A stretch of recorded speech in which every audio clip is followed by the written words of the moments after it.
একসময় প্রাচীন শ্রাবস্তী নগরে সুদত্ত নামে এক ধনী বণিক বিলাসিতা ও আনন্দে ভরা জীবনযাপন করতেন। তার সম্পদ থাকা সত্ত্বেও সুদত্ত একজন সদয় মনের মানুষ ছিলেন, যারা প্রয়োজনে সাহায্য করতে সর্বদা প্রস্তুত ছিলেন। যাই হোক, তার জীবনে জরুরি অনুভূতির অভাব ছিল। তিনি বিশ্বাস করতেন যে যা করা দরকার তা করার জন্য সর্বদা সময় আছে। তিনি প্রায় গুরুত্বপূর্ণ কাজকে স্থগিত করতেন, এই ভেবে যে তিনি পরে সেগুলি মনোযোগ দিয়ে করবেন। একদিন সুদত্ত শুনলেন মহান ঋষি গৌতম বুদ্ধ শ্রাবস্তী গ্রামে আসছেন।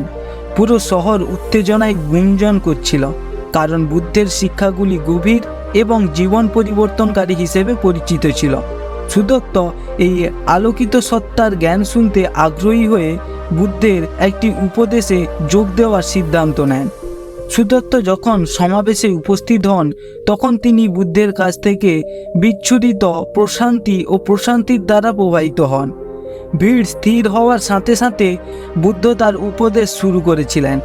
গল্প এবং শিক্ষাগুলি ভাগ করে নিয়েছিলেন, যা উপস্থিত সকলের হৃদয় স্পর্শ করেছিল। যাই হোক, এটি একটি বিশেষ গল্প যা সুদত্তের জীবনকে চিরতরে বদলে দেবে।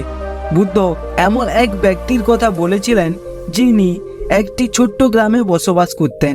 ওই লোকটি অনেকটা সুদত্তের মতোই ধনী ছিল এবং তার যা কিছু চাইতে পারে সে সবই তার কাছেই ছিল। যাই হোক, তিনি খুব অলস ছিলেন এবং সর্বদা বিশ্বাস করতেন যে যা করা দরকার তা করার জন্য প্রচুর সময় রয়েছে। তিনি প্রায় মনে মনে বলতেন, তাড়াহুড়ো কেন, কাল সব সময় আছে। একদিন এক জ্ঞানী বৃদ্ধ ঋষি গ্রামে এলেন। ঋষি জীবন এবং মহাবিশ্ব সম্পর্কে তার গভীর বোঝার জন্য পরিচিত ছিলেন। গ্রামবাসী জ্ঞান অর্জনের জন্য আগ্রহী ঋষির কাছে ছুটে আসে। তাকে জীবন, মৃত্যু এবং এর মধ্যে সব কিছুর সম্পর্কে প্রশ্ন করে। অলস লোকটি কৌতূহলী, কিন্তু এখনও তার স্বাভাবিক আত্মসন্তুষ্টিতে ঋষির সাথে দেখা করার সিদ্ধান্ত নিয়েছে। অবশেষে যখন তিনি ঋষির সাথে দেখা করলেন, লোকটি জিজ্ঞেস করলেন, হে জ্ঞানী, আমি আপনার সম্পর্কে অনেক কিছু শুনেছি।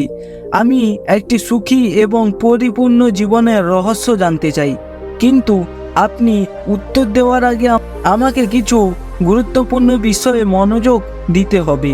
আমি আপনার জ্ঞান শুনতে পরে ফিরে আসব। ঋষি মৃদু হেসে বললেন, আমি তোমার জন্য অপেক্ষা করব, কিন্তু মনে রাখবেন সময় মূল্যবান। লোকটি মাথা নাড়ালো, আত্মবিশ্বাসী যে সে পৃথিবীতে সব সময় আছে। তিনি ঋষি ত্যাগ করলেন এবং তার প্রতিদিনের ব্যবসায় চলে যান, যার মধ্যে তার বাগানে আড্ডা দেওয়া, জমকালো খাওয়া এবং ঘন্টার পর ঘন্টা ঘুমানো জড়িত ছিল। দিন গেল সপ্তাহে, সপ্তাহগুলো মাসে পরিণত হয়ে গেল। লোকটি ঋষির কাছে ফিরে আসতে দেরি করতে থাকে, সর্বদা দর্শন বন্ধ করার জন্য কিছু না কিছু অজুহাত খুঁজে বেড়াতো। একদিন যখন সে গ্রামের মধ্য দিয়ে যাচ্ছিল, লোকটি লক্ষ্য করল একটি ছোট্ট কুঁড়ে ঘরের চারপাশে একদল লোক জড়ো হয়েছে।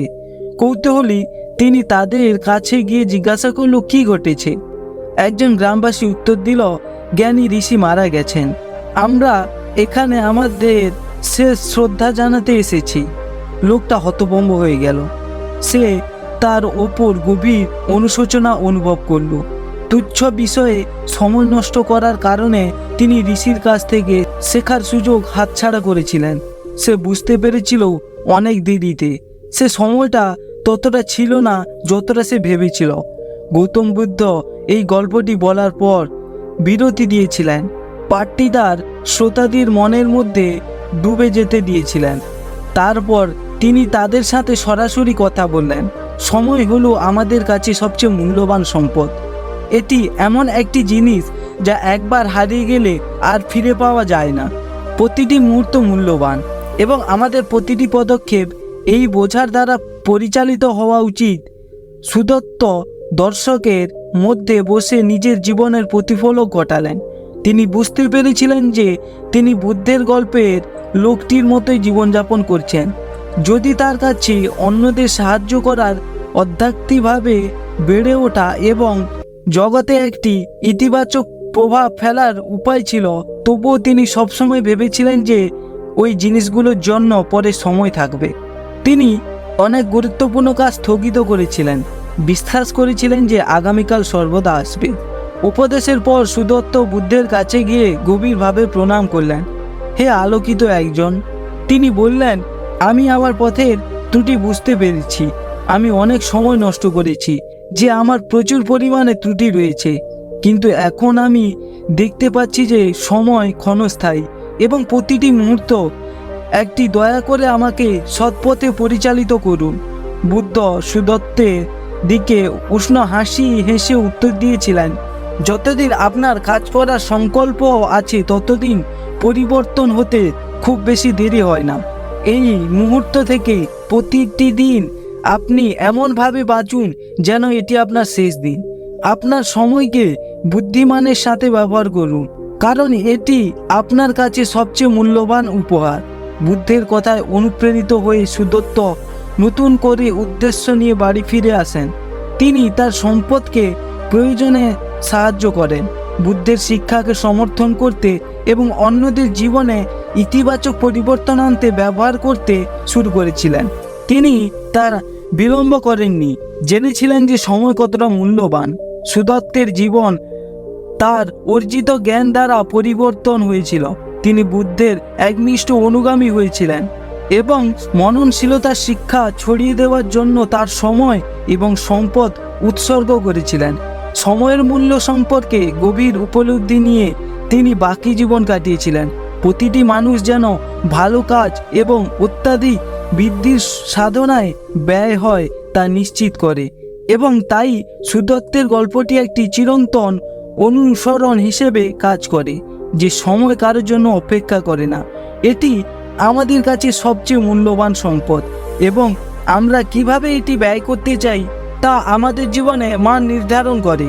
গৌতম বুদ্ধের শিক্ষা লক্ষ লক্ষ মানুষকে অনুপ্রাণিত করে, আমাদের উদ্দেশ্য, মননশীলতা এবং সময়ের ক্ষণস্থায়ী প্রকৃতির জন্য গভীর উপলব্ধির সাথে বেঁচে থাকার আহ্বান জানায়। আশা করি বন্ধুরা ভিডিওটি তোমাদের ভালো লেগেছে। ভিডিওটি ভালো লাগলে চ্যানেলটি সাবস্ক্রাইব করো। ভালো থাকো, সুস্থ থাকো। Thanks for watching.